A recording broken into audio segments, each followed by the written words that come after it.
Well, welcome to another edition, a special edition of Getting to Know Your Indiana Neighbor. Now, I have a feeling we're going to have some Knox County and Vincennes neighbors joining us today. So, by way of an introduction, my name is Greg Bateman, and I do Loogootee Sports on the radio, WRZR, in Loogootee Lion Sports, basketball, volleyball, softball, you name it. But a little hobby of mine is talking to people who have a story, whether it's a sports story and a life story, as the one we have today in Jerry Memering, or it could be any sort of character story. And I've enjoyed doing them, but mostly in our small community in Martin County. Well, we venture out occasionally, and I've done some sports legends. And the YouTube series is called Getting to Know Your Indiana Neighbor. Well, today, I think our guest is a blend of both. He's an Indiana sports legend, and he's just a couple of counties away, so he's a neighbor of ours. Jerry Memering, thank you very much for joining us. Yes, thank you, Greg. I'm looking forward to it. I got to tell you, now there are people of a certain age who might not remember Jerry Memering, but I was at the perfect age because Jerry doesn't know this yet, but Jerry Memering was probably my first memory of a true, in my mind, high school basketball legend. I was probably 7, 8 years old whenever you were in your tournament days, 68, 69, state finalist. And I remember listening on my transistor radio, and I confirmed it, but I was thinking all along that Vincennes had played Cloverdale and Rick Ford, right? We did. And so I confirmed that just a few days ago, so my memory was good. But you just imagine a little 7-year-old kid, and I wouldn't have been atypical at that time. It was quite a time, and I'm sure your life, but everybody was a basketball fan in the state of Indiana. Well, that's true. It was time before girls' sports had been introduced. I think Vincennes had about 6 sports. Played golf and cross country in the fall, basketball, and then there were the track and golf, and baseball in the spring. I think that was it. Yeah.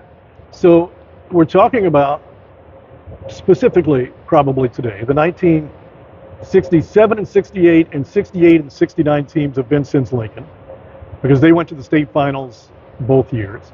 And Jerry Memering then later went to play for IU basketball on, really, outside of the national championship in the 50s, one of the great teams in the early 70s. That had to have been an experience for you as well, and we'll get to that. Okay. All right? Okay. Well, let's start, as we often do with my talks, just from the beginning, your upbringing, your parents, and what did they do, Jerry? Okay, well, my parents were Duke and Margaret Memering. Like many people of my generation, my parents were Depression era raised. And my parents were, I was a little bit younger version. My parents were, I was the youngest in my family. My parents were born in 1914 and 1916. So when the Depression, hit in 1929, they were teenagers. And so they had a tough life growing up. Neither one of them completed high school. I think my dad only completed 8th grade. They went to work. So education, when children came along, I have 2 sisters, older sisters. My sister Carolyn's 13 years older than I am. My sister Janice is 10 years older than I am. And the 3 of us all graduated from college, and that education was very important to my parents, to make sure that we got an education, because of the times and circumstances, neither one of them were able to do much in the way of education. So I feel very fortunate that I had the parents I did. They made a lot of sacrifices. My family always said my dad was a golfer, and when my older sister Carolyn went to college, they always said he put the golf clubs on the shelf. So to save that money that he spent on golf to get her through college. So they made a lot of sacrifices to give us things that they didn't have. And I just feel very, very fortunate to have had the parents and the upbringing that I did. And they were around to see you through graduation of college? Well, unfortunately, my dad passed away of a heart attack in February of my senior year at IU. So we were still in the regular season, and he did not get to see he didn't know that at that time we were in a title fight for the Big Ten championship with Minnesota. So he did not get to see that. He did not get to see the tournament run. So he died young at age 56. My mom did live, I think, lived almost 30 years after that. She lived to be 86. So fortunate to have her for many years after my dad passed. You know, you made your name, of course, in this area for basketball, but you were telling me that baseball was your first love. Well, baseball was certainly my first love. My sports teams and heroes are all those that I was born in 51, and kind of when I became aware of the sports teams and players in the late 50s, those were my heroes. So I was a Mickey Mantle fan and a Yankee fan, Johnny Unitas and the Baltimore Colts, Arnold Palmer in golf. The only one to break that mold was basketball, and I was, for whatever reason, I was drawn to Wilt Chamberlain, even though he didn't win a lot of championships. But I was drawn to him. So, he played for Philadelphia, San Francisco. Yeah, LA. I was drawn to Oscar Robertson, of course, from Indianapolis. Sure. But he was my first superhero in basketball, and Cincinnati Royals. And you could get them on the radio. And again, that old transistor radio came in handy back then, didn't it? Yeah, sure did. I did. imagine you used it a few times. I used transistor radio many, many times. Yeah. Absolutely. When did basketball become something that you knew that you were good at and you could progress at? Well, I mean, for my age, I was always involved in basketball. My grade school, Vigo Elementary, and I had a principal that made sure that we said Vigo. That was the French pronunciation. Not a lot of people call it Vigo, but she made sure we only used Vigo. But anyway, had the elementary team at that time.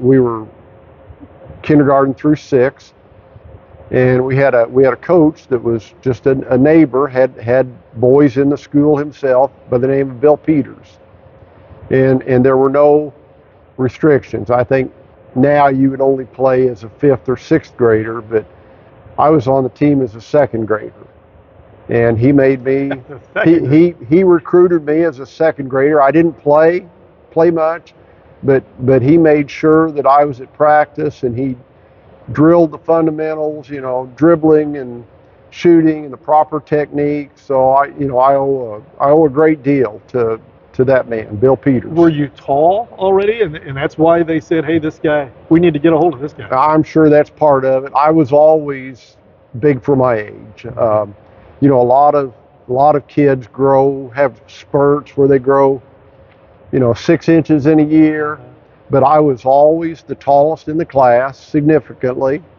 and I grew steadily. I grew an inch or 2 a year.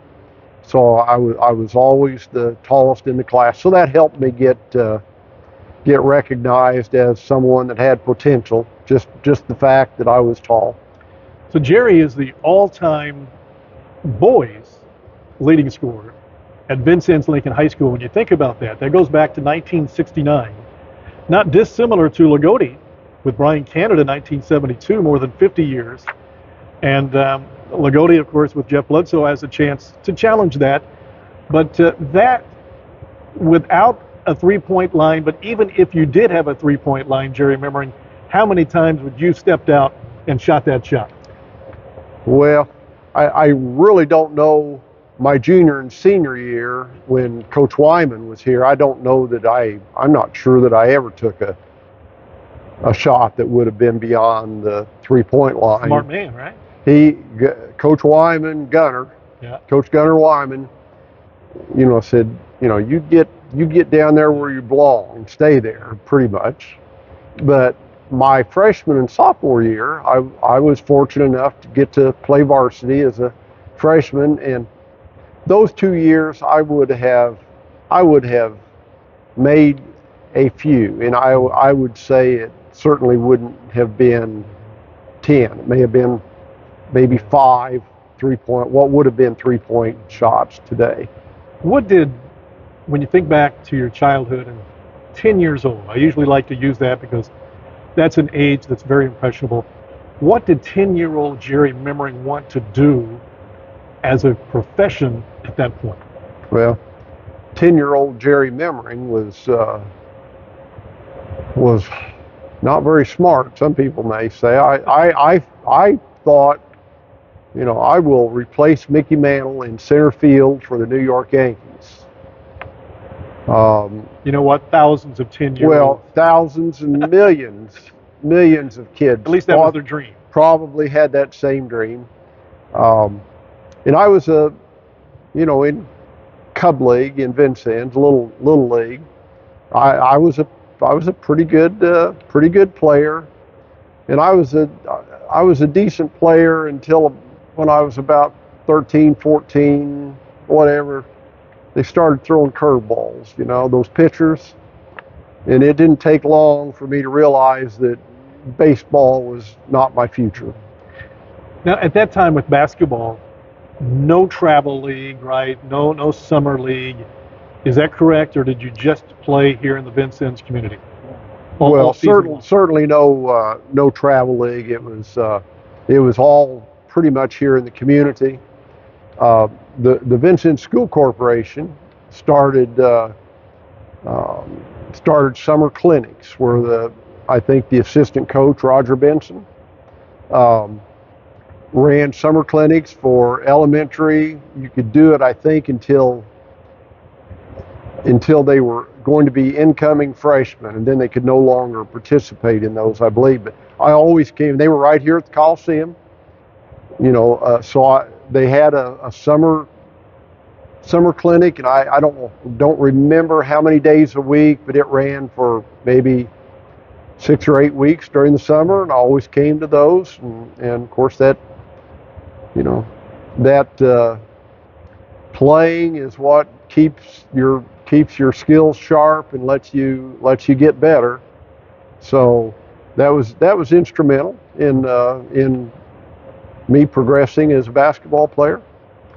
So this Coliseum, the Adams Coliseum, now, I'm sure Jerry knows this, but I read this, so it might be of interest to you. 1926 is when it first opened, so coming up on 100 years. But it was so grand at that time, the very first game, I read this, I don't remember this, I read this. They beat Mitchell 39-38. But there were area games in communities around that were canceled so that those teams could come here and watch the opening of what at that time, Adams Coliseum was the state's largest gymnasium. Now, as I sit here, this is where it all happened for Jerry Memering. This building right here. Sure. And still passionate about the building today. But when you think back, as you look around, you walk into this gym, what are some of the instant memories that pop into your mind? I would say the first thing that pops in my mind is the name John L. Adams. The Coliseum was named Adams Coliseum in 1961. I can't say that I remember that, but so essentially it's been Adams Coliseum as long as I remember. And John Adams is the one that put Vincennes on the map, so to speak, for high school basketball. He won the 1923 state championship. He had teams that went 38-1, 36-2. He had tremendous record. Particularly his early years. They played a statewide schedule in the 20s. They traveled by train. They'd play Muncie. You know, they might go to East Chicago to play. Wow. If you look at the schedule that they played, and compared to what is played today, it's phenomenal, the difference. So I guess my first thought would be John L. Adams and what he means to Vincennes basketball. He was the originator. Yeah, but what about games? All right, games. Which ones come to mind? Games. I would say the first games that I remember would be in the late 50s. My sister Janice, who's 10 years older than me, graduated in 1958, dated a star guard on those teams by the name of Roger Benson, little lefty. And he became, when I was in school, he was my assistant coach. He was Coach Wyman's assistant. And before that, T.L. Plain.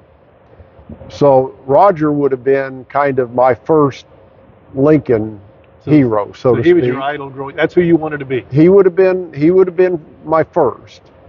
And then later, when I was about 6th grade, a guard by the name of Larry Cobb, right-handed guard. And then he was, I would say he was my, growing up, he was my all-time favorite Lincoln player, because Roger Benson and my sister split before their senior year, I think. So I couldn't be quite so enthralled with him, but after that. Yeah. But Larry Cobb was my real idol. He played. He was a scorer. He was a defender. He jumped center at times at 5'9". Of course, I would have liked to have been them, but my body size never gave me a chance. Where'd you get to? 6'7" in high school? You know, they called me 6'7" in high school and in college. Truthfully, I was never quite 6'7", but that's all right. Most coaches fudged a little bit. Yeah. Now that I'm older, I say, I've shrunk a little bit too, and I just say now that I'm 6'6". Yeah, he's taller than me. Yeah, let's put it that way. So, but when in your playing days, there had to have been some battles, and most people remember the losses, but you guys didn't lose very much. But what were some battles that you remember right here at this Coliseum? Well, you're right. Most of us remember the losses more than the wins, probably. But some of the real battles that we did win when I was a freshman and played in the sectional. And this was the old, not quite the old. At one time, Vincennes had a 13-team sectional, started on Tuesdays. Yeah. Now we were past that, but Monroe City was a really strong team, and they had a lot of seniors on that team, and here I was, a freshman starting, and I'd never been in this situation before where you get the packed house, and most of them, at least half the crowd everyone in the county was against Vincennes. So we played Monroe City, I think Friday night, and beat them. I don't remember the score, but and I was able to hit a few baskets that were part of, had a big part to do with the win. Certainly not everything again, but that's a game I remember. My first year as a varsity player. My sophomore year, we played Evansville North here, and this is a loss, but it was kind of the first game that let us know that if we worked hard, we could really have some good things happen in the state tournament. Evansville North, led by Bob Ford, won the state championship that year. And early in the year, they came up here and played, and it was a real battle. I think we had a lead for quite a bit of the game. They ended up beat us by 1 point. And I remember the score, 74-73. And I would say that, again, that was the first game that we played that we didn't maybe even know it at the time, but when Evansville North won state championship, we knew that we could be competitive. So then the next year, my junior year, my junior year, we played Evansville Rights, first game of the season. And we were lucky to get into an overtime with them and then beat them, I think, 8 or 9 points in the overtime. So that got us off to a good start. And then we met that same Evansville Rights team in the championship game of the semi-state down at Evansville Roberts Stadium. And we won by 1 point that night. So that got us to at that time it was a state tournament, state finals. Right. There was no Final Four at that point. So then my senior year, I would say maybe the big game was against Evansville North. And Bob Ford was gone, certainly, but we won that game 102-64. It was the only game in my 4 years that we ever scored 100 points. No kidding. Yes. So Bob Ford's a big guy too. So you two went mano a mano, I guess, right, with each other? Yes, pretty much. How'd you do? Oh, I guess I would say I held my own. Others would say better than that. Well, I don't know. But what counts is we played twice. Yeah. We played at Roberts Stadium. They moved our season game, my junior year, which would have been his senior year, from the North Gym to Roberts Stadium to accommodate crowd. Wow. Yeah. And let me tell you, Vincennes people traveled well back in those days. Yeah, certainly did. Can you imagine a time when you guys were on your run, particularly 68 and 69? I don't know what this arena holds, but is it 5,000? When it opened, I think they said it seated 6,000 something, but what my recollection is, they used to have the capacity over there in that entrance, and it was like 4,800 something. But when you tipped off, right here at City right here, rarely, I'm guessing, did you see an open seat even at the regular season games here? I would say my junior and senior years, the two, the 24 and 3 year, and then the 27 and 1 year, I would say there were few empty seats. Greg, I might just say, going back to Evansville North, I think I held my own with Bob Ford at the time, but he won both games, so that's what counts. I've known Jerry Memering for 30 minutes, and what I know, he's a very humble man, and that may be true. I didn't do that much homework, but very humble man. You mentioned T.L. Plain. He was your coach your freshman year or freshman and sophomore year? He was my coach as a freshman and sophomore, but he had been here before. He had two coaching stints in Vincennes in the late 50s, and he was here. I'm not sure, 2 or 3 years, 2 years maybe, and then he got the job as head coach at Kentucky Wesleyan College in Owensboro. Okay. And he went from there. He coached with Adolph Rupp at Kentucky. He coached at Louisville with John Dromo at the time when Wes Unseld was at Louisville, and then he came back here before he was here 3 years. He was here in 65, 66, and 67. And he was an excellent coach, really a good coach. And then from here, excuse me, he was head coach at Utah State at one time, and a great man, really a game tactician. Wonderful coach. I had really good coaches my entire playing career.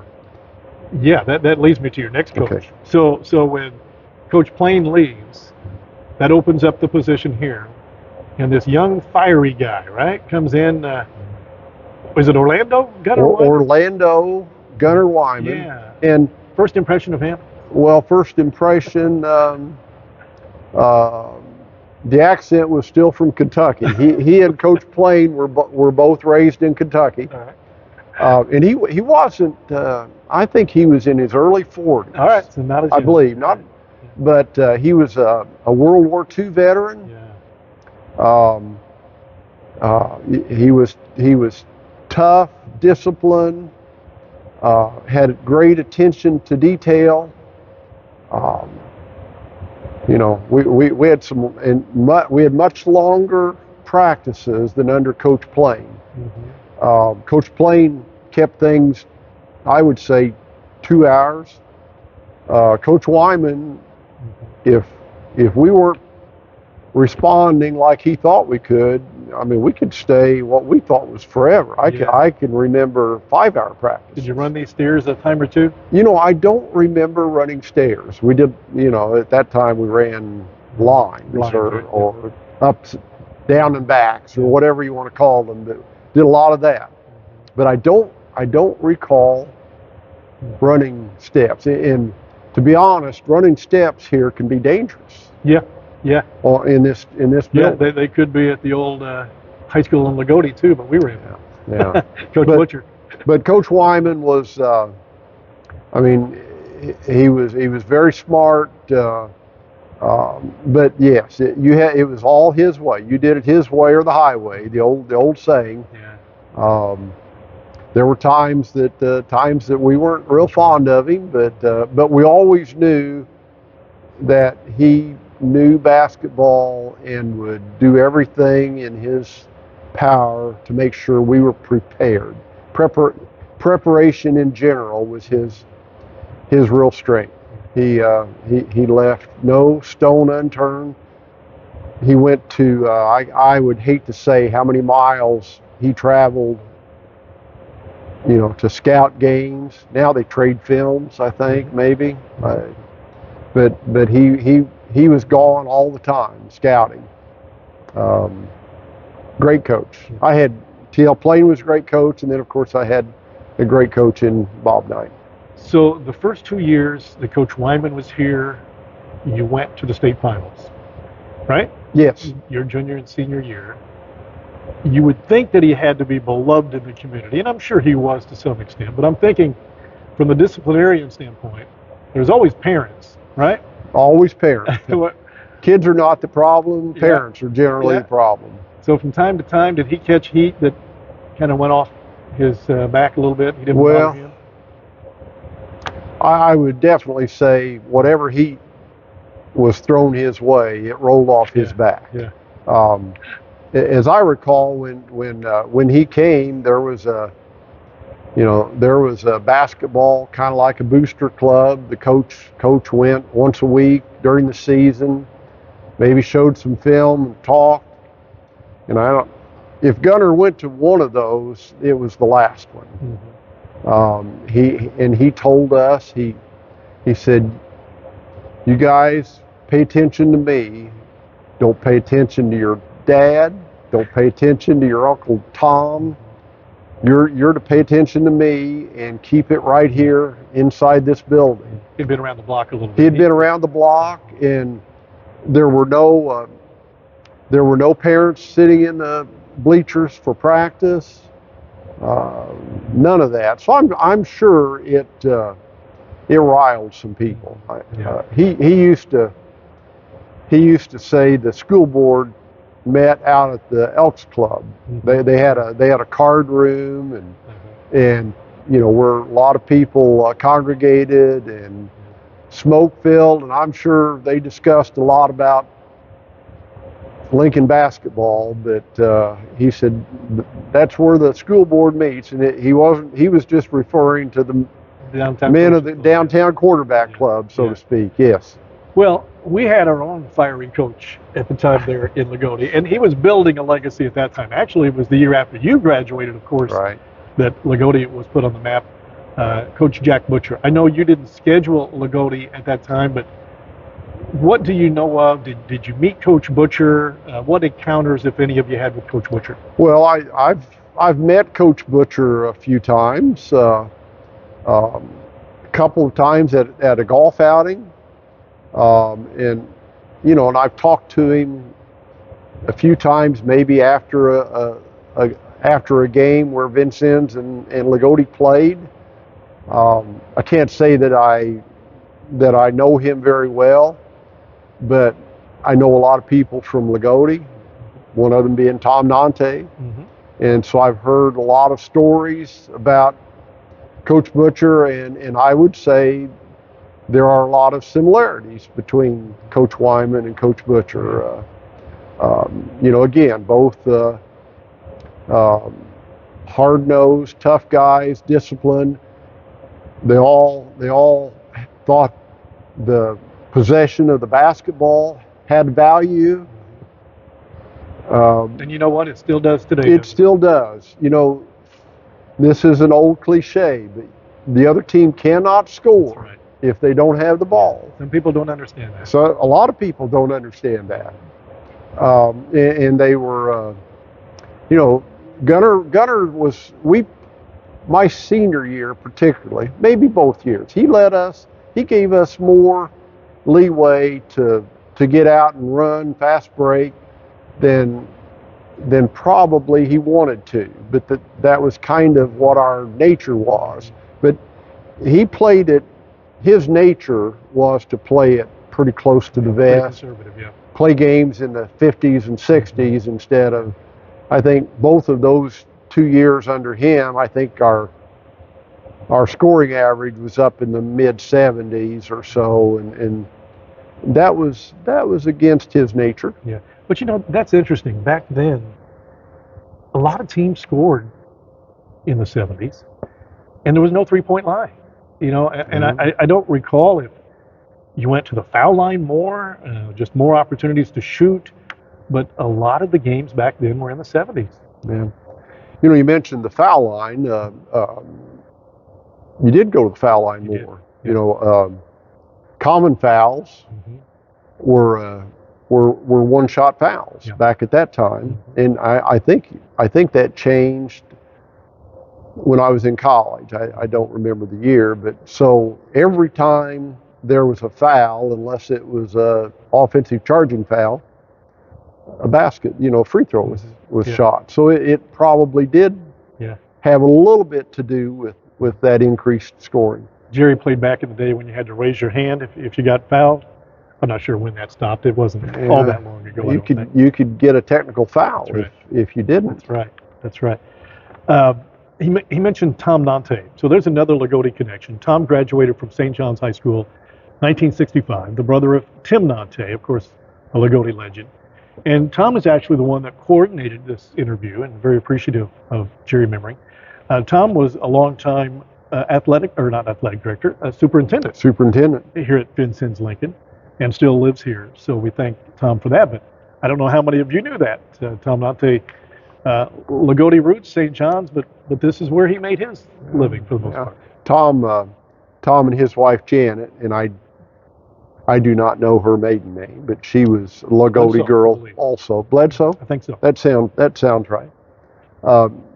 Tom and Janet are good friends with my wife Joyce and I, and we do some things together, and we're part of a group of people that meet about once a month or so, and go out to eat dinner. So yes, Tom and Janet, good Loogootee, Martin County people. Another connection from that year, St. John's High School, 1969, the year that Jerry Memering and his Vincennes Lincoln Alice's went to the state finals. As a little 7-8-year-old kid, whatever I was thinking St. John's might be playing Jerry Memering and Vincennes in the regional, because Vincennes was always in the regional. And of course, we thought we had our chance. We were undefeated, Coach Junior G. And then North Davies got in the way, and it didn't happen. But the next year, we went to the state finals. And I'm guessing you're just out of high school, but you're following Loogootee along in that state final run, right? You have to. Oh, absolutely. I watched that game on television. And then of course Jim Trout won the Trester Award that night. I don't know that I was ever around Jim Trout, his older brother Jack, who's my age. I think I did play a little bit of Sunday afternoon ball against him in Washington, and I met Brian Canada sometime later after I was out of college, I think at the old Tri-State tournament in Evansville at the Armory. So He was a fair ball player too. He was a fair ball player for sure. Not too bad. Not too bad. For sure. Back to Gunnar Wyman, because I want to get this in. And some of you have heard this maybe, but you can verify, I hope. On the back of Coach Wyman's tombstone, it reads, "I'd rather be here than in Jasper, Indiana." But you're telling me that the rivalry between Jasper and Vincennes wasn't as intense. It was maybe his connections when he was coaching Tell City. That feeling that Coach Wyman had for Jasper dated back to his days when he coached Tell City. Mm-hmm. He always said that before he came to Tell City, and he had a pretty good player down there by the name of Tommy Cron that played on the Kentucky team that got beat by Texas Western in the '66 college championship game.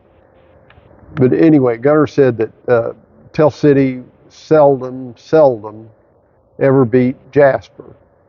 They were kind of considered the Four Sisters. So when he got there in the late '50s, he said I think he said they beat Jasper like 3 straight years, beat them in the tournament, and he said he always said the people in Jasper lost their minds because that just was not supposed to happen. And their coach was legendary, Cabby O'Neill. And he said particularly when we would go to Jasper, he said they would treat us so poorly. What they yelled at us and the way they treated us. He said they always had Homer referees. And he said, so I developed a real strong dislike for Jasper. Mm-hmm. So that is based on his feelings for Jasper when he was at Tell City. It's an old W.C. Fields quote. Are you familiar with that? Well, what is it? W.C. Fields, and you have to be my age or older probably to remember W.C. Fields. He was a comedian. Yeah. His phrase was, "I'd rather be here than in Philadelphia." That's right. So anyway, wherever he was, right? Wherever he was. Yeah. Not long, within a year of Coach Wyman's passing,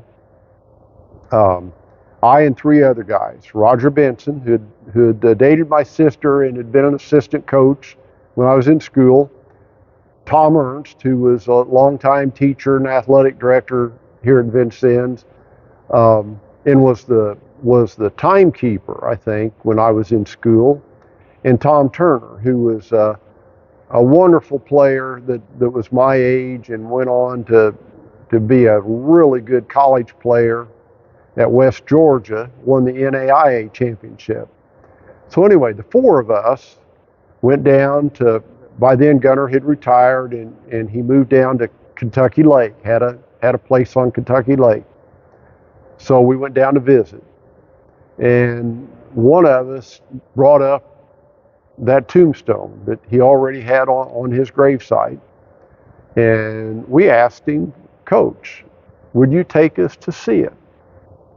So he said, "Sure, I'll take you." It was in a cemetery in Mayfield, which was, I don't know, 25, 30 miles from where he lived on Kentucky Lake. But we get in the car and go over there to the cemetery and we took pictures with Coach at the tombstone. I don't know, have you ever seen that picture? I've got that picture. I've got it. In fact, people are looking at it right now. Oh, they are? Yeah. Okay. Well, that was taken on a tripod, my wife's camera on a tripod, about, within the last year of Gunnar's passing. Mm-hmm. It was a 100-degree day, and it was brutally hot out in that cemetery. But anyway, I always appreciated that Gunnar let us took us over there to the cemetery. Yeah. That's a great picture. You know, I keep picturing in my mind, I don't know if there are any videos, but Cabby O'Neill on one side, Gunnar Wyman on the other, just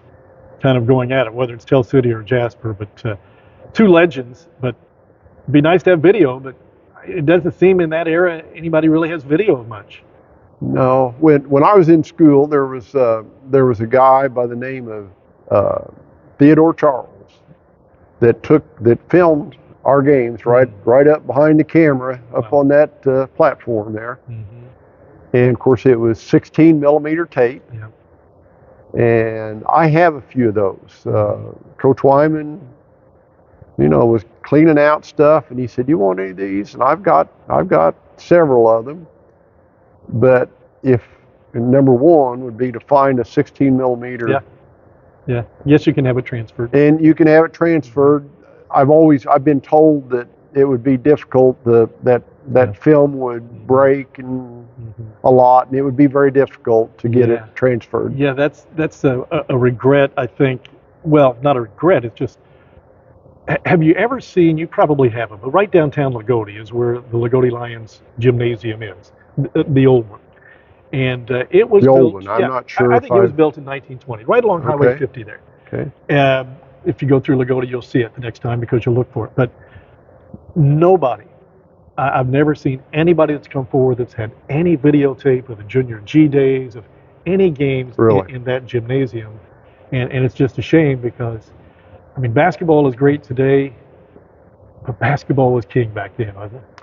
Well, it was king, and partly because what we talked about, there were no girls sports yet, and there were very limited even sports for boys.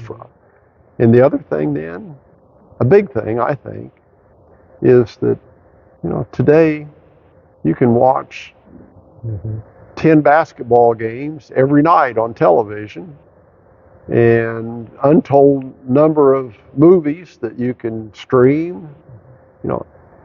Back in those days, and it probably ended in I'm not sure exactly when it ended, but basketball was the game in town. That's what people did on Friday and Saturday nights. Yeah. Describe to me, because I know what it was like when Loogootee won the semi-state in 1970 to get to the state. It was unbelievable. Now you guys had not won a state since 1923. So in none of your lifetime, describe to me that night, the coming days ahead of the state finals in Vincennes, Indiana. Well, it was exciting. Vincennes had not won state championship since 23, but and I don't think we had won a semi-state.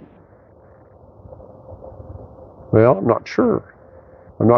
Vincennes had not been to a semi-state since '55. They got beat that was my older sister Carolyn, that was her graduating year, and they got beat in the championship game of the '55 semi-state.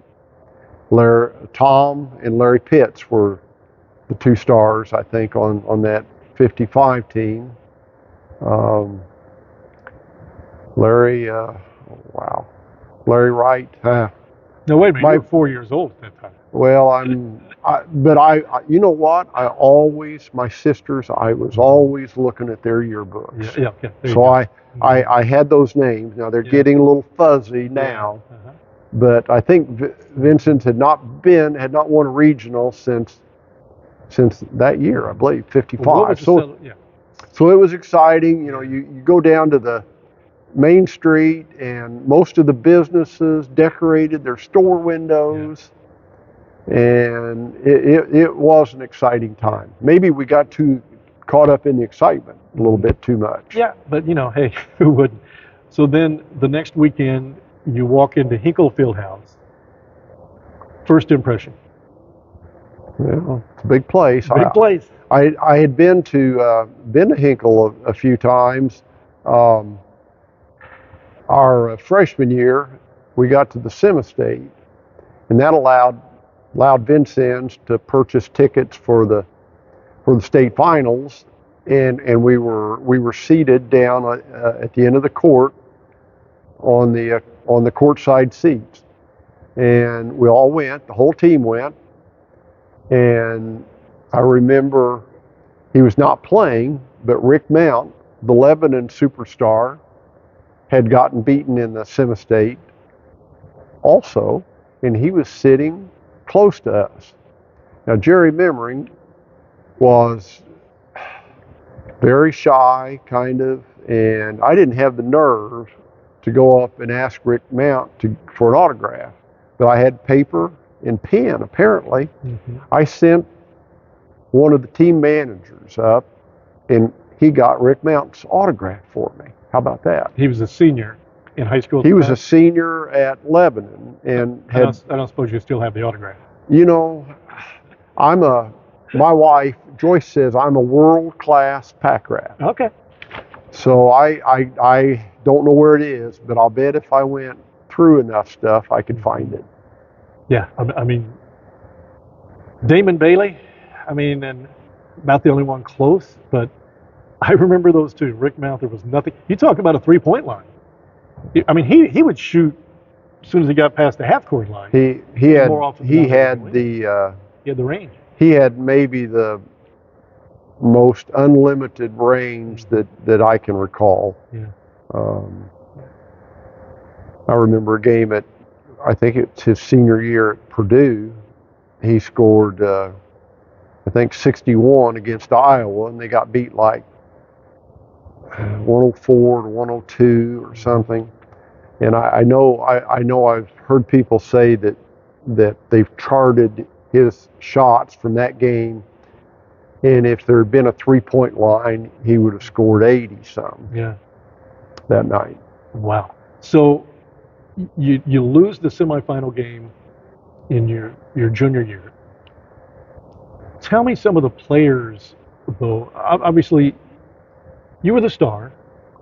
In regards to scoring, rebounding, you led your team for 3 consecutive years. But obviously, it was a team. Tell me about some of the players who contributed. Sure. Let me say we got beat by the eventual state champion that year. Gary Roosevelt went on to win that night, and that was closer. I was watching some of that. Well, it was an 18-point game, but you guys were within 8 points. I think fourth quarter. It got away. We started pressing and fouling, and you either catch up or you fall further behind typically, and we just fell further behind. But played with really good guys on that team. The starting five was Roger Holland. Roger was a 3-year starter. Coach Plain, our freshman year, he played seniors and upperclassmen, and we got off to a horrible start. And I think around Christmas he decided, well, if we're not going to be any good, I'm going to lose with young kids. And he put Roger Holland, who was a sophomore, and myself into the starting lineup. And that was tough on a lot of kids, those upperclassmen, but that kind of really helped us as far as, getting us better in those other 2 years, the next 3 years. Roger Holland and Ken Brandon, called him Butch Brandon at the time, were the forwards, and Larry Landry, who was a neighborhood friend of mine that I had known since I was about 7, and Mac McCormick, who was in my class, were the 2 guards. We had really good chemistry, played hard, and then Tom Turner came off the bench, and Randy Bowman and some of the other guys that played the next year, Jay Peters. So we had a really good team. We could score. Maybe I'm sure we didn't play defense as well as Coach Wyman wanted us to. Yeah. The Indiana game was a scoring game at that time. Right. But we had a good team. And the next year, obviously, you go to the state again. Mostly returning players, or did you lose quite a bit and replenish? we lost 3 starters. Okay. Roger Hall and Ken Brandon and Larry Landry. Wow. But our starting lineup that senior year, it was Tom Turner and Randy Bowman were the forwards. They were both 6'3". Mac McCormick was a guard, and he was about 6'2". Jay Peters was about 5'9", and he was a junior that year. So it was 4 seniors and a junior that started in '69. Mac McCormick could shoot the lights out of it. He was our ball handler and kind of our captain on the floor, team leader on the floor. Tom Turner only played 2 years of high school ball. Played his junior and senior year, and Tom was he was the best athlete by far on the team. He could run, jump, shoot, quick. But I've always said he had a real learning curve to learn the team game, and to be coached. Not that he didn't want to be coached. He just had a lot of stuff to learn that we had all become accustomed to. So our senior year, I'm not sure what Tom averaged our junior year, his first year to play, but he had some games where he really contributed. Our senior year, and I don't quite know, but I ended up being the leading scorer, but we were right together, and there was a game he scored 43 points. Wow. Yeah, he was really an athlete. Yeah. So again, you go to the state finals. Now, pardon me here because I'm assuming, I don't think I did my homework on this, but you were an Indiana All-Star, weren't you? Yes. All right, good. Yes. Good. So you were an Indiana All-Star then in 1969 with the likes of, would that have been George McGinnis? George McGinnis was Mr. Basketball, and George was just. Who else was on that team? Well, it was George and Steve Downing from the state championship team, Indianapolis, Washington, undefeated. You remember their nickname? Continentals. Yeah. Okay. Yeah, I still have contact with both of them. As a matter of fact, I saw both of them in August. I delivered some good Knox County, Daviess County produce to them and some other people. But I've always said, I played with them at Indiana, but I've always said George McGinnis and Steve Downing are 2 of the best people that I've met through athletics. Well, that's fantastic. Absolutely. Yeah. When you think about that, it just hit me how good Indiana could be. And we'll get to that in just a little bit. But Steve Downing, George McGinnis, and Jerry Memering, 3 big guys right there. I know not necessarily the front line on the starting lineup, I don't think, but that's a pretty good start for a team as freshmen. Well, no, as freshmen you didn't play. Yeah. Is that right? Because there was a freshman eligibility rule? At that time, there were still freshman teams to start with, right. And then there was a calculation that the NCAA used when you came into college, and it was called a predictor. I think they predicted what your grade point average would be. It was based on your high school grades. Okay. Your college entrance exams, and I don't know what else. Yeah, that could be interesting. But George and Steve, neither one made that, whatever that level was. So they were not allowed to play freshman year. Our freshman team, which had John Ritter, who was on the All-Star team, along with George and Steve, and John Ritter from Goshen, Cornelius Bootsy White from Hammond Tech. Didn't know his first name. Cornelius. All I knew was Bootsy White. He was from where? Hammond? Hammond Tech. Okay. Anyway, the freshman team at that time, they had an exhibition, a freshman game against the varsity. And at that time, Indiana, the varsity was not particularly good. And the freshman team beat the varsity in this exhibition.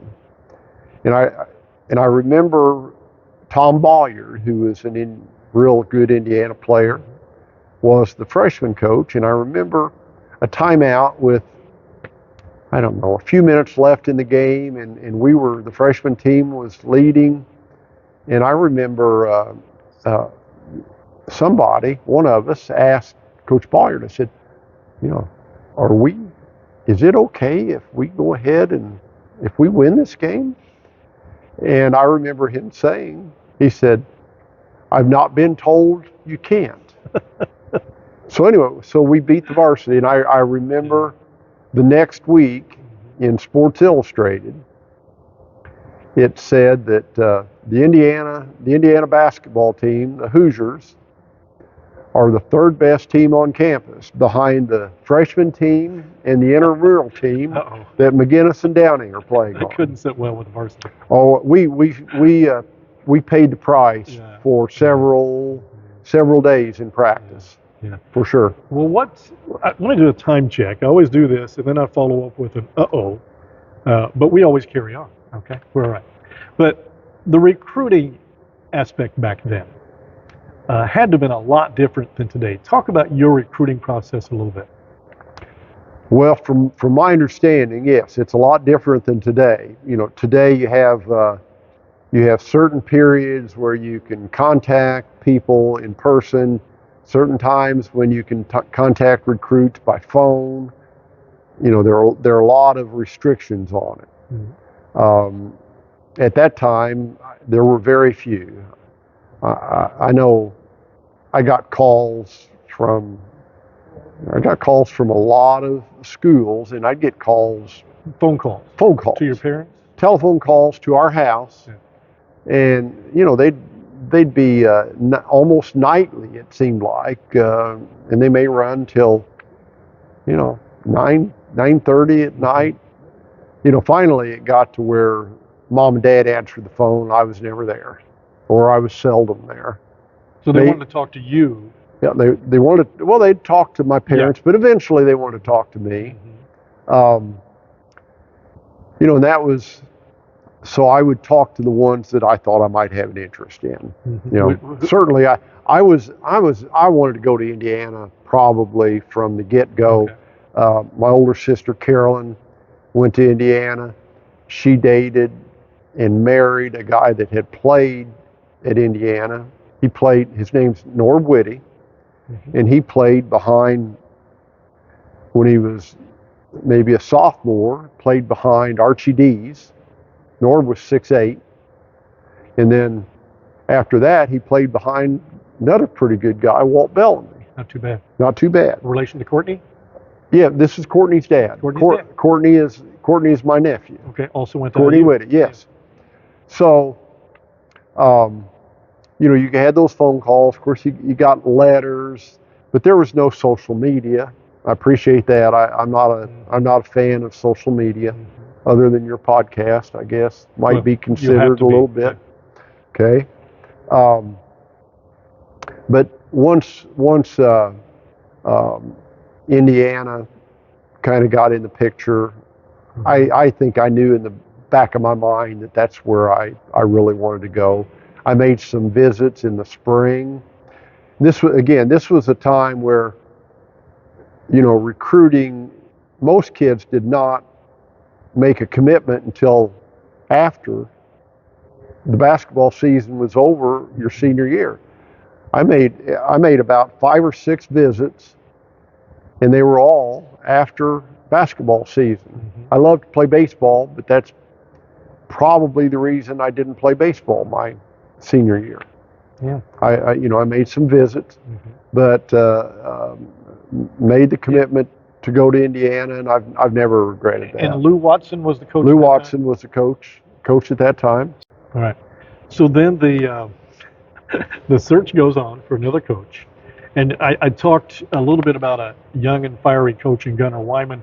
he was fiery, but maybe not as young. But you got a young and fiery coach in Bob Knight. Well, we did, and he was young.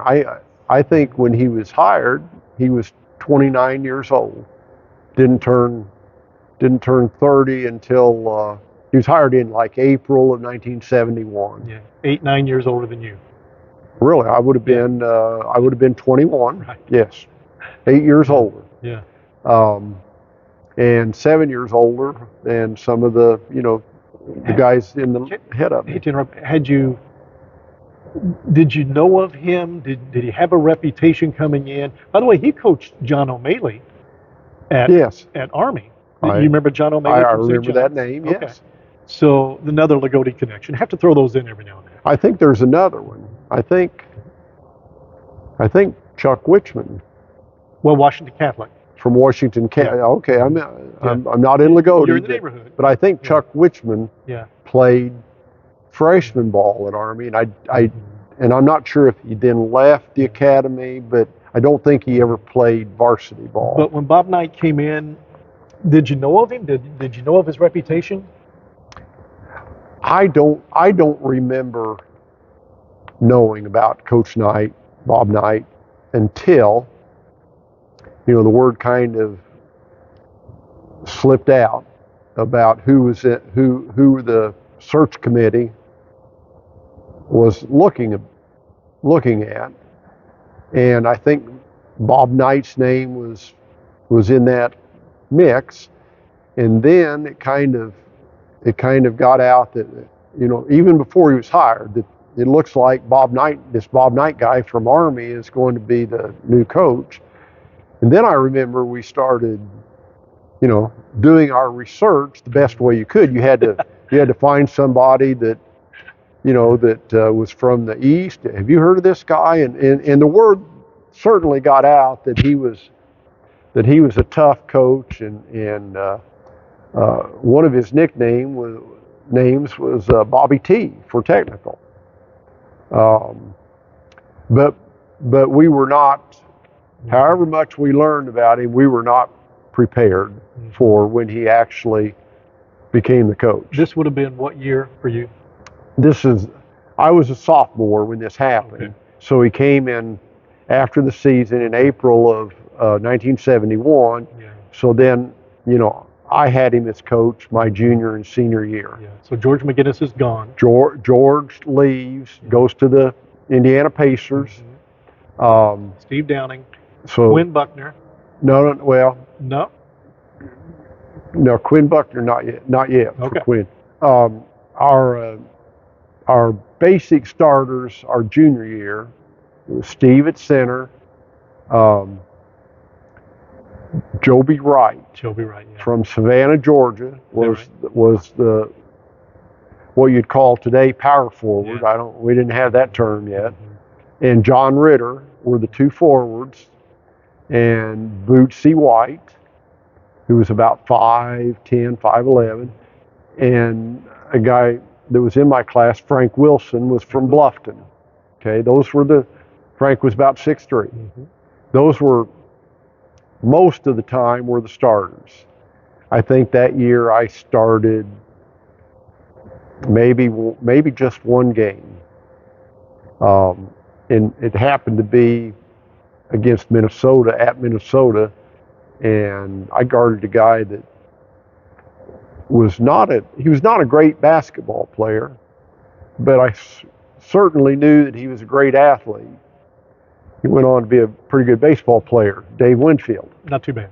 I didn't guard him the whole game, but I guarded him part of the game. Pretty fair basketball player too. He was a fair basketball player, and and I don't know in college that I was even aware that he was a baseball player. Yeah. I'm not really sure that I was aware, and it ended up, he was drafted. I think he may have been drafted first. But he was drafted by San Diego Padres and went straight to the big club. He never played one minor league game. Yeah, that's what kind of athlete he was. What kind of an athlete he was. So, was it that year? So the year was what? This is 71, 72.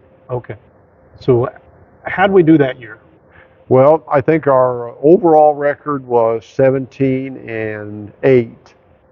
We finished, and again, this is a time when there was only one Big Ten team went to the NCAA tournament, and that year it was Minnesota.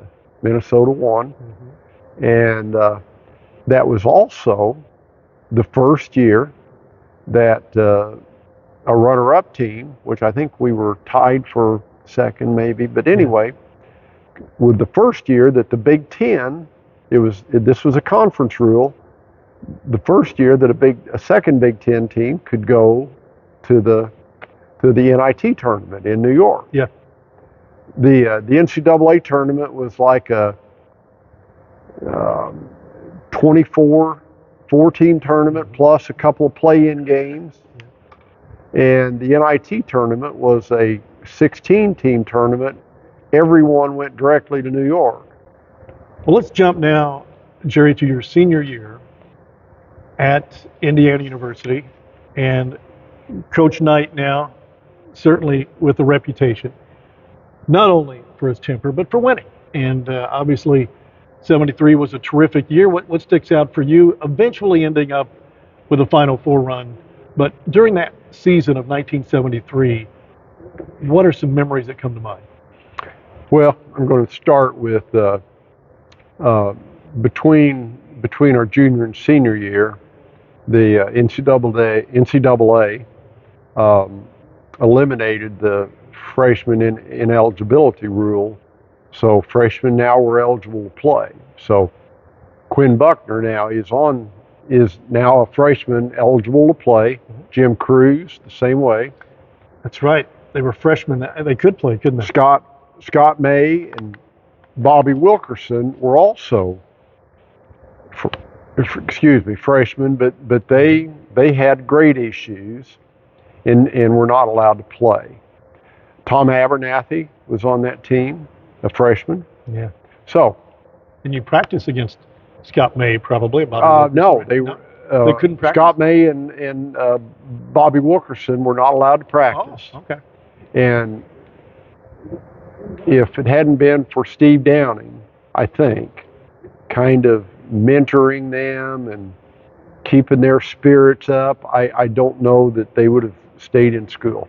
That is a tough thing for any freshman to just undergo. Off topic a little bit, but not. Steve Downing, did he not become an administrator, a school administrator? He did. He played, I think he played a couple of years with the Boston Celtics. And then he came, when he came back, I think he came back and got his master's degree. And then Coach Knight had some influence, and he got him hired as an associate athletic director. And of course, he helped with basketball. And then when Coach Knight, he was there all that time from like maybe in the late 70s until Coach was fired. He followed Coach Knight down to Texas Tech, and he is now the athletic director at Memering University in Indianapolis. Okay. And they have an aggressive administration, and they're an NAIA school now, but their plan is to, become NCAA maybe Division II eventually, really to grow that program. Okay. And Steve's done a great job there. All right, so you're in the middle of your junior and senior year, and you were talking about, of course, Wilkerson May can't practice, but what went on there that stood out in your mind? Well, this we knew that this could be a really good team. We had, of course, we had Steve Downing back as center, and Steve was an outstanding player. In that 1973 year, he was the Big Ten most valuable player. That's how good he was. Were there not only 16 teams maybe to go to the tournament? It was still 24 plus, a couple of play-in games. Okay. So we have Steve Downing is going to be our center. Steve Green had played freshman ball the year before and became one of the forwards. And Steve Green is as good a shooter as there's ever been, in my opinion, at IU. Okay, so then the John Ritter is the other forward, and John had started his sophomore year.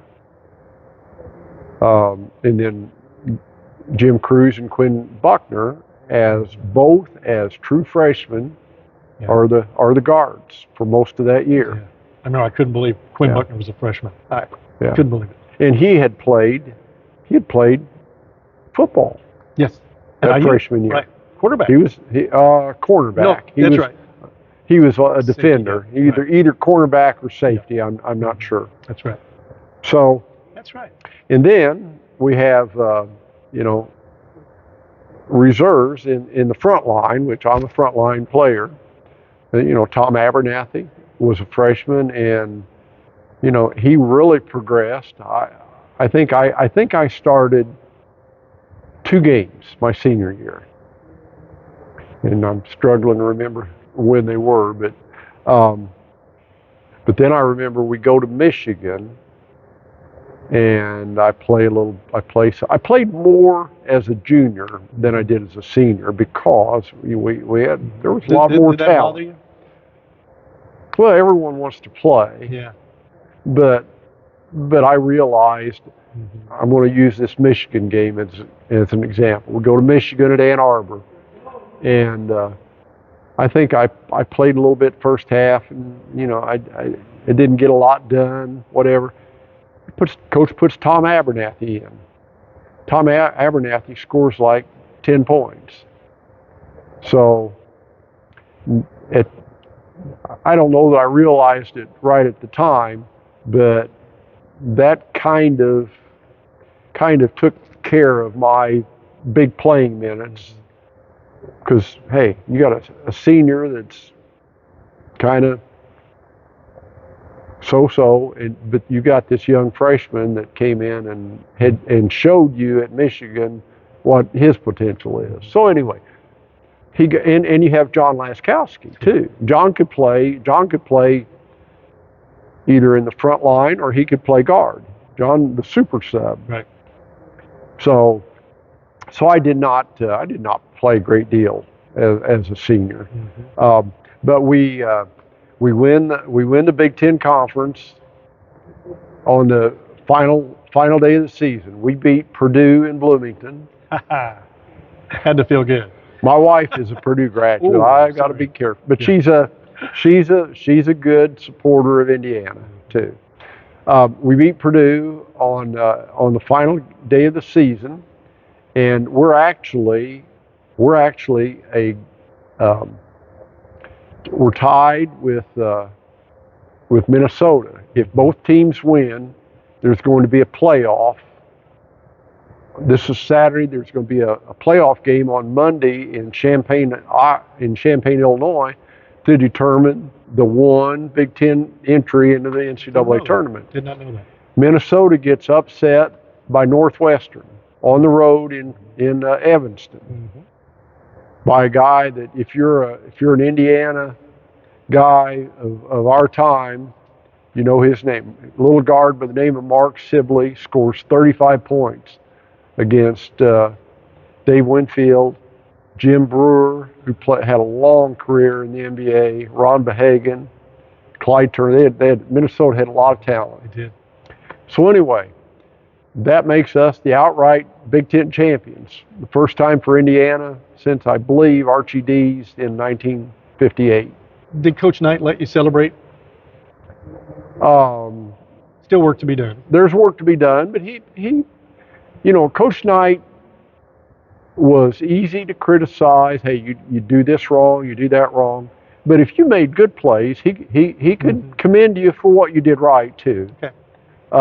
And I always felt, and I think that to play for him, you have to feel this way. I always felt the only reason he's on me or on anybody else to make you better, that makes the team better. If you take it personally, or if you took it personally, and he's picking on me, he's doing, then I don't think, then you can't play for him. And that's, in my mind, the guys that leave, most of them, it's that situation. Right. Okay. So, but I never felt that he was picking on me just to pick on me.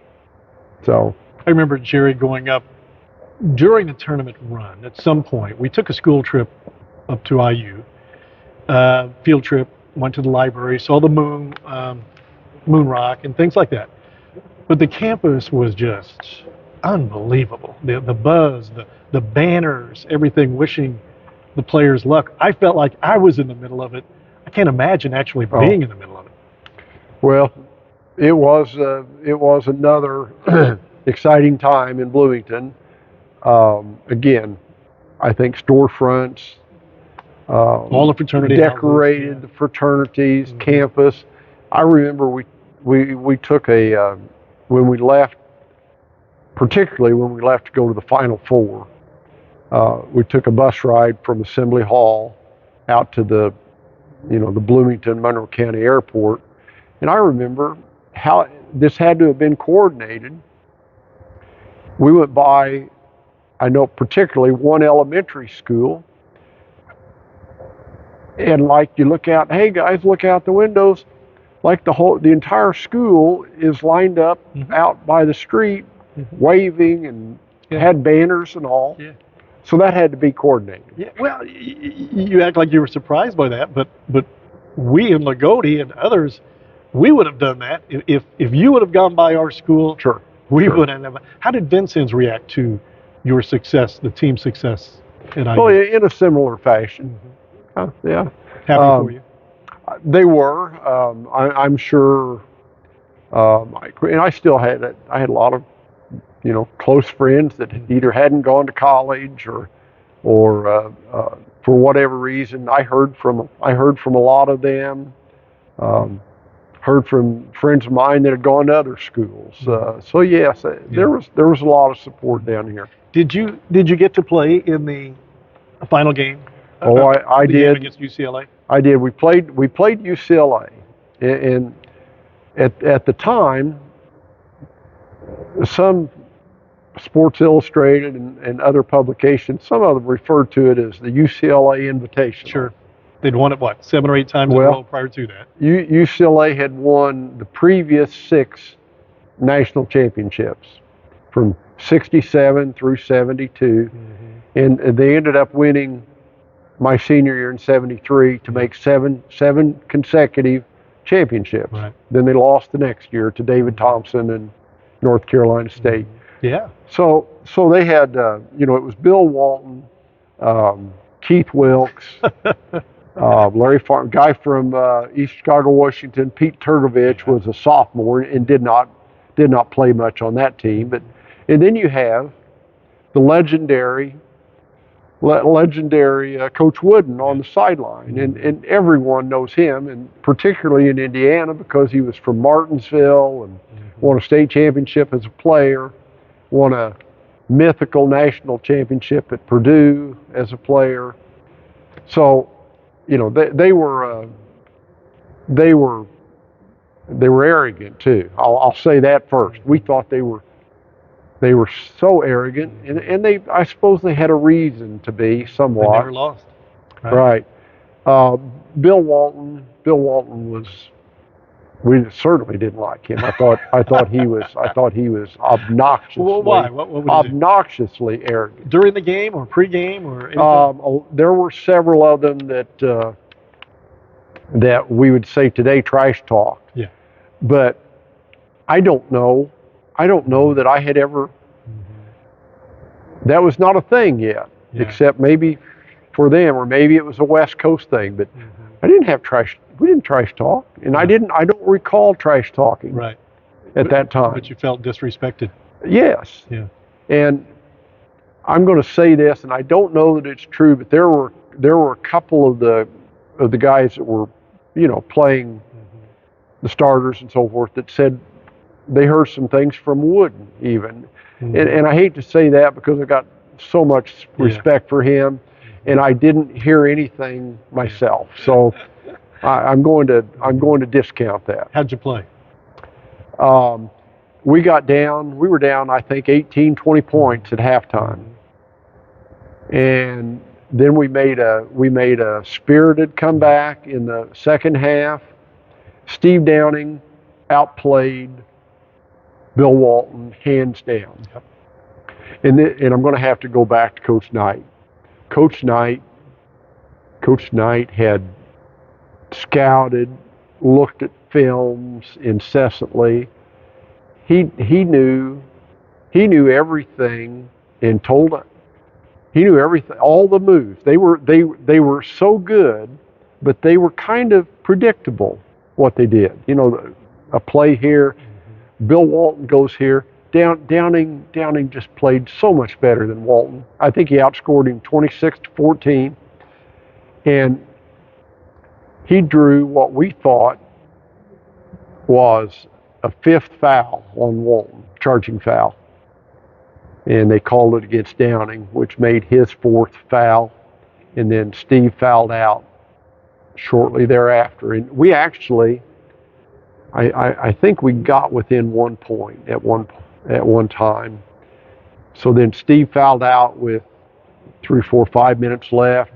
So then they stretch it out. They beat us by 11, 70-59. And now this is the story I've told a million times. I got in the game. Coach put me in, the seniors, whatever, with I think, minute and a half left. And UCLA was not looking to score, holding the ball a little bit. But I've always told the story that I guarded Bill Walton, and he was afraid to even look at the basket, which was not true. But that's my story, and I'm sticking to it. Absolutely. Now, and you can appreciate this because I would have had to been one of 1,000 or better grade school kids. I don't even remember watching that game on TV. I assume it was Checkerdome, right? St. Louis. At the Checkerdome. It was the semifinal game. But I remember being outside with a basketball, listening to it, shooting hoops. Really? Yeah, absolutely. And then IU made the run. Couldn't believe it. Were we going to beat UCLA? Yeah. But I'm sitting here talking to this guy who is in the middle of it, and I'm a 10-year-old kid playing. So you can appreciate not only what I was doing, but thousands of kids had to be doing the same thing. And wasn't there a consolation game during those days? At that time, there was. But you're bringing back such great memories. It's unbelievable. Yeah. Appreciate it. We played a consolation game against Providence. That's right. Let's see, Memphis. At that time, it's called Memphis State. Had gotten beat by Providence. Memphis State had Larry Finch and Larry Keenan. Were their two stars. Providence was Ernie D. Gregorio and Jim Bad News Barnes. Jim Barnes, okay. Okay. Jim Bad News Barnes got a knee injury in that semifinal game and didn't play against us, but we beat them almost 20 points, I think, in the consolation game. And one of the neat things that before the game, Coach Knight had played at Ohio State and played with Jerry Lucas and John Havlicek. John Havlicek came to our pregame talk and so forth, and made a little talk to us, and I think that had something to do with how well we played, because consolation games are not easy. No. You put all your effort into trying to win a national championship, you fall short, and 2 days later you turn around and play for what some consider a meaningless third place game. But if you're going to play, the idea is to win. And that's kind of what Havlicek said. Well, you can't you can't win a championship, but here's what you can do. You can set the groundwork for future Indiana teams. They're always going to play hard. If you got a game to play, you want to win it. And so concentrate on those things. And I think we took that to heart. John Havlicek was he was at the height of his powers at that time. Great player. Reception when you got home? But there was still a nice reception.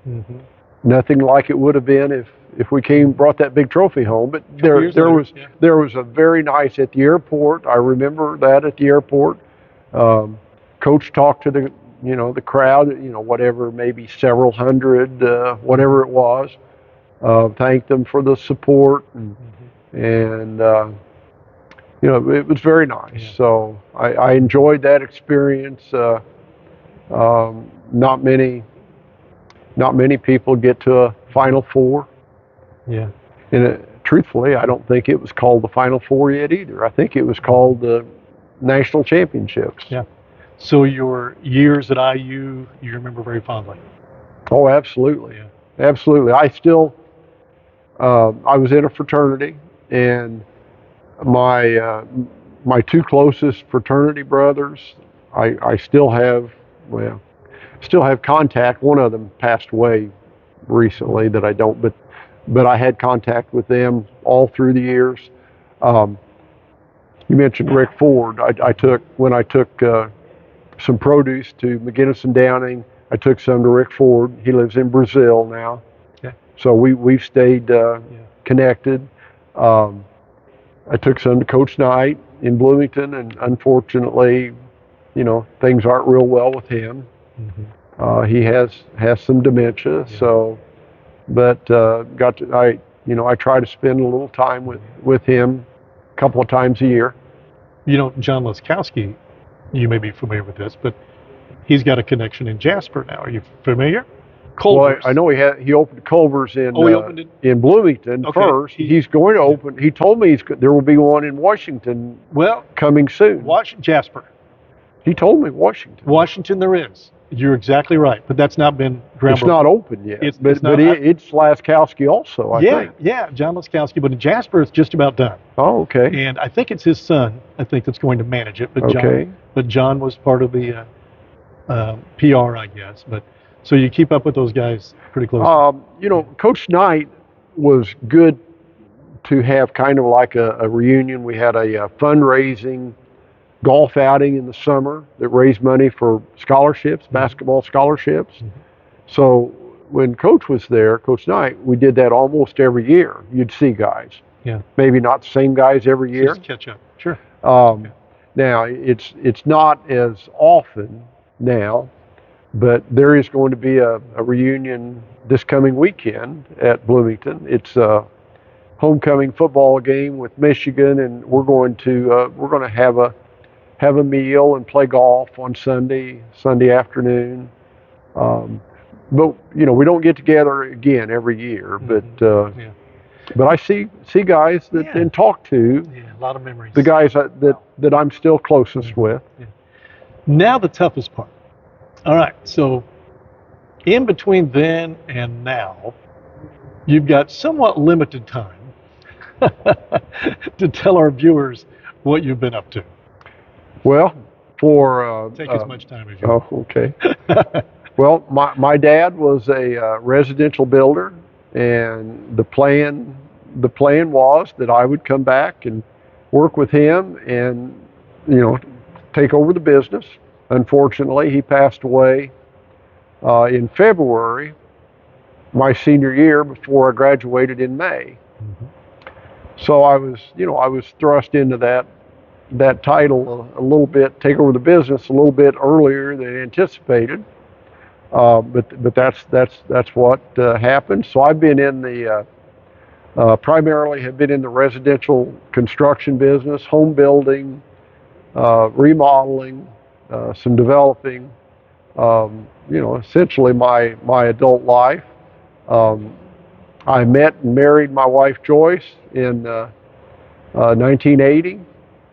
and we've been married almost 42 years now. I have two great sons, Robert and Mark.